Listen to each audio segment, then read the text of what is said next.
Goedemiddag iedereen, mesdames et messieurs. Bonjour à toutes et à tous. Lorsqu'il y a quelques mois, on m'a demandé de participer à cette journée d'études, j'ai bien réfléchi. Tout le thème de la déportation en Belgique pendant la Seconde Guerre mondiale, en tant que chercheur et conservateur du musée de la Résistance, c'était quelque chose de très important. Cette demande était une opportunité, mais en même temps une grande responsabilité. 80 ans après les faits de ce 20e transport, nous pouvons et nous devons parler d'un basculement, d'un moment charnière. Et c'est ça que je voudrais évoquer avec vous aujourd'hui. Le mot commémorer est interprété ou est utilisé de manière différente. Il s'agit d'un sentiment et de valeurs auxquelles il faut penser. Peut-être que vous pensez à un monument, une cérémonie, ou alors une pensée, une mémoire.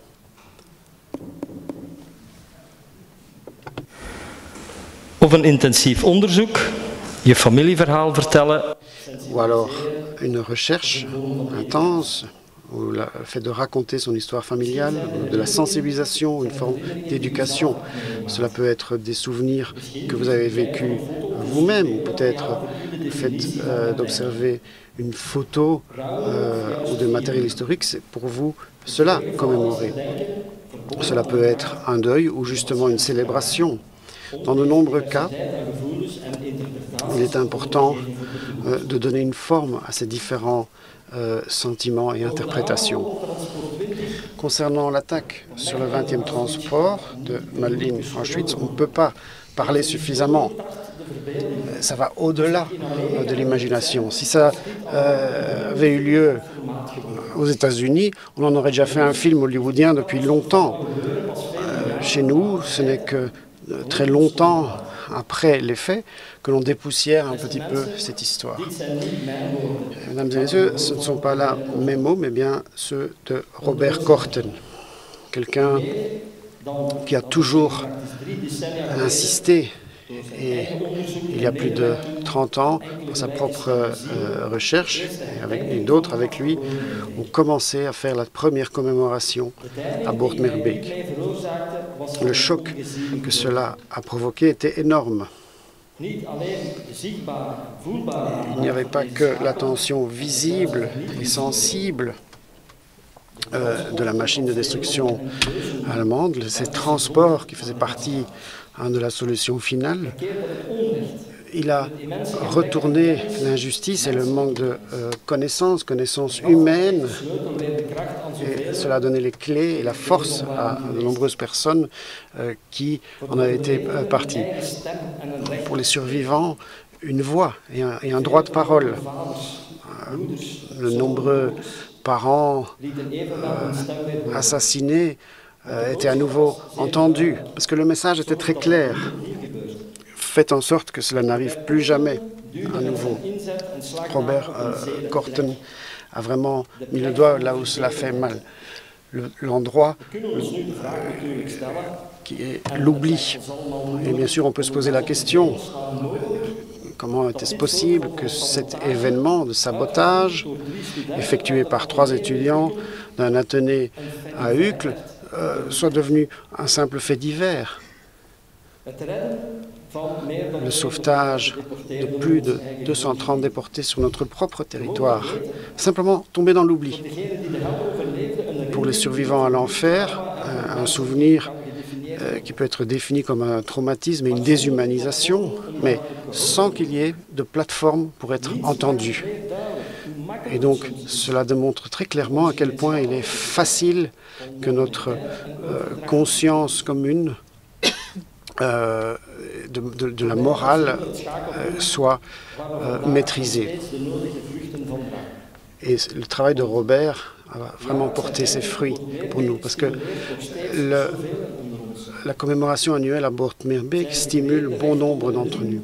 Cela crée des droits qui font partie à une commémoration plus large.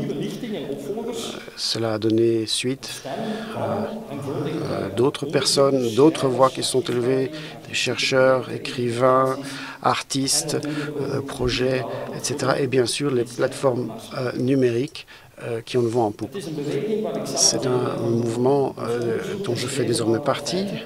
Notre recherche a permis de développer un certain nombre de faits ou de mettre la lumière sur, par exemple, d'autres attaques, par exemple celle de Corbet-Clos.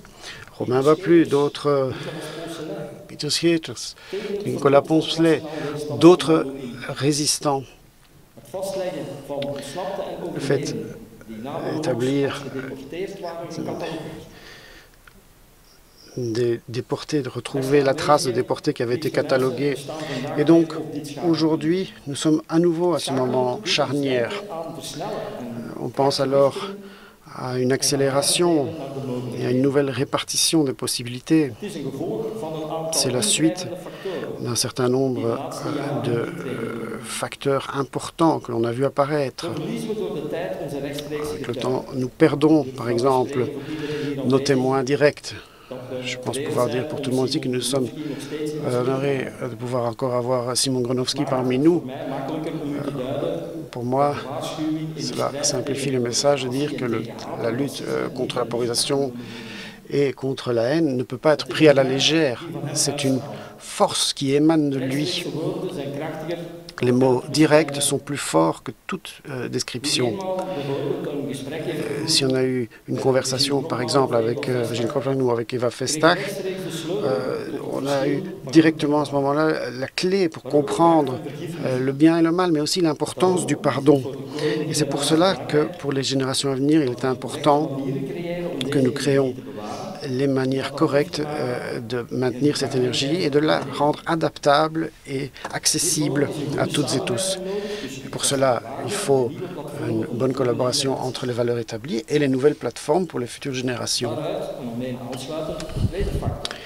Et vient alors le deuxième facteur, à savoir le maintien de l'authenticité. La commémoration, c'est une symbiose entre l'historiographie et une éthique de la mémoire. L'historiographie, jusqu'à peu, se basait simplement sur le travail d'archivage et de préservation effectué par des historiens sur la base de valeurs établies. L'éthique de la mémoire, c'est avoir des clés pour interpréter et diffuser ces biens. Souvent, il y a un élément religieux qui est lié à cela, et également la composition culturelle et la digitalisation sont devenus des éléments essentiels. Cette évolution fera en sorte que l'historiographie sera approchée différemment à l'avenir. On ne peut pas accepter que la vue classique sur l'historiographie reste notre seule source. Par contre, il n'est pas acceptable non plus que les forces classiques de maintien et d'interprétation atterrissent simplement à la poubelle. Moi-même, je crois clairement dans le maintien, dans l'approche classique, mais avec la force des éléments modernes qui nous sont fournis dans les universités et autres technologies qui avant n'étaient pas possibles.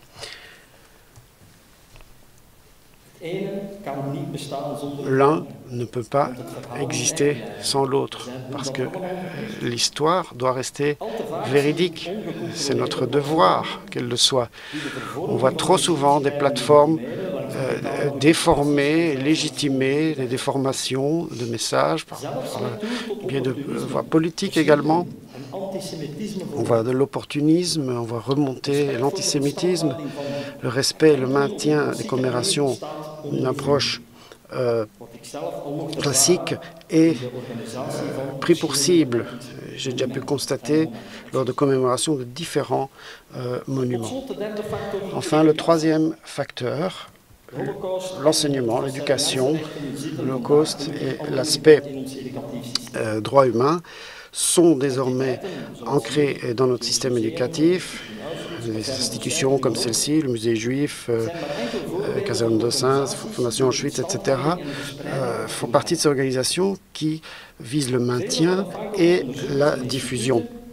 De nombreux instituts, comme mon musée par exemple, travaillent conjointement pour finir aboutir à des innovations pour faire face à l'avenir. Mais j'ose dire que la commémoration, qui fait une grande partie de ce maintien, n'a malheureusement pas de manuel, pas de ligne de conduite quant aux outils corrects pour les générations futures, pour pouvoir l'interpréter et y donner une forme. L'éducation, ce n'est pas seulement le transfert d'informations, il faut également donner des outils pour faire en sorte que cette information et ces connaissances deviennent des éléments charnières. Et je voudrais tout de même attirer l'attention de nos dirigeants politiques à ce sujet. Pour faire en sorte que le travail de Robert Kortens ne soit pas perdu, pour faire en sorte que le courage de Lifshitz, Frank Moe et autres ne soit pas perdu, que le courage de nombreux résistants, héros, les membres des réseaux de cash et de défense juive, etc., que tout cela soit préservé. Et c'est une histoire qui plus est, n'est pas encore complètement écrite, que ce soit un apport et un exemple pour d'autres. Et enfin, feu Marc Michiels, les bons amis Paul de Keulenard et Michel Barth, ils sont tous deux présents ici, sont un exemple dans la poursuite de ce travail. L'inspiration fait en sorte qu'à Corbéclos, encore avant l'été, il y aura une nouvelle plaque commémorative concernant les actions de résistance de Nicolas Poncelet et Peter Schepps, qui ont fait en sorte que Eva Ressler et son frère Mircea ont pu échapper. Hélas pour Eva, c'était le dernier jour de sa courte vie. Mais je voudrais vous remercier chaleureusement, vous remercier l'organisation et vous remercier pour votre attention également. Merci.